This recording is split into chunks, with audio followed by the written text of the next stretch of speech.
সুস্থতা সৃষ্টিকর্তার সবচেয়ে বড় নেয়ামত। আমাদের এই রোগী যখন হিপ জয়েন্টের সমস্যা নিয়ে ডিপিআরসিতে এসেছিলেন, তখন উনি হাঁটতে পারতেন না, সিঁড়ি বাইতে পারতেন না, পা মেলতে পারতেন না।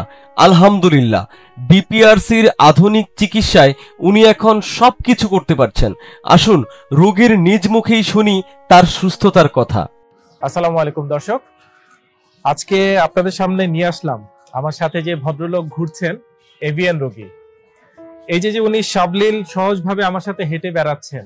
গত কিছুদিন আগে এই জিনিসটা তার কাছে ছিল দুঃস্বপ্ন, বাট আলহামদুলিল্লাহ আজকে এই যে আমার ভাই যে আমার পাশে হাঁটছেন, কিছুক্ষণ আগে উনি বলছিলেন আসলে সত্যি এটা আমার কাছে স্বপ্ন ছিল। কি তাই তো? হ্যাঁ তাই। স্যার, আমরা একটু শুনবো যে এই যে এভিয়ানটা আপনার শুরু হয়েছিল, এর শুরুটা কতদিন আগে হয়েছিল? 2019 সাল থেকে। 2019 সালে। তখন কি করতেন, পেশাগতভাবে কি কাজ করতেন? আমি ব্যবসা করি, মুদি দোকান আছে আমার। দীর্ঘ সময় বসে থাকতে হতো। বসে থাকতে। তো হঠাৎ করে দেখলেন যে উঠবস করতে সমস্যা হচ্ছে, হাঁটতে গেলে সমস্যা হচ্ছে।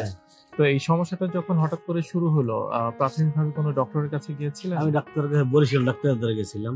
আচ্ছা, ডক্টর কি বলেছিলেন? তারা বলছে যে অপারেশন করতে হবে।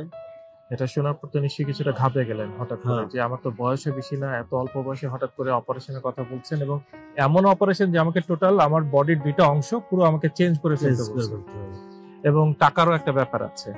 এবং সেখানে নিশ্চয়ই এমনও বলেছে যে আপনার 100% সুস্থ হবেন এরকমও কোনো গ্যারান্টি নেই। এরকম গ্যারান্টি দেয় না। তো শোনার পর কেমন লাগছিল আপনার কাছে? খারাপ লাগছিল। তো অপারেশনের ডিসিশনে না গিয়ে এর অল্টারনেট চিকিৎসা করতে হবে, এইটাতে কেন আসলেন? আমি ইউটিউবে স্যারের ভিডিও দেখছি, তারপর সেই ভিডিও দেখে আমি আসছি।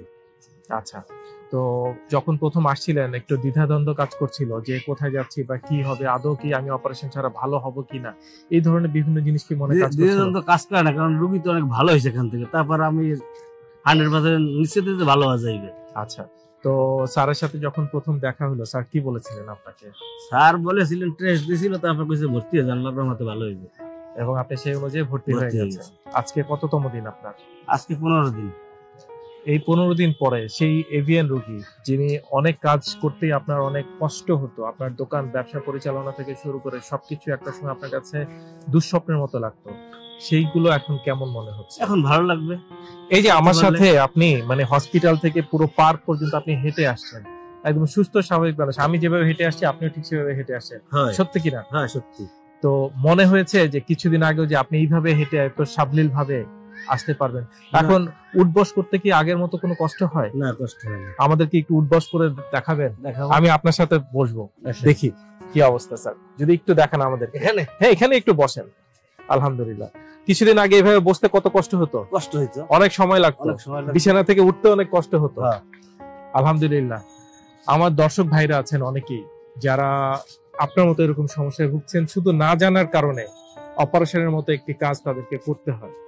অপারেশন অবশ্যই দরকার আছে, কিন্তু যদি আমি অপারেশন ছাড়া বাঁচতে পারি, আমি কেন অপারেশনে যাব?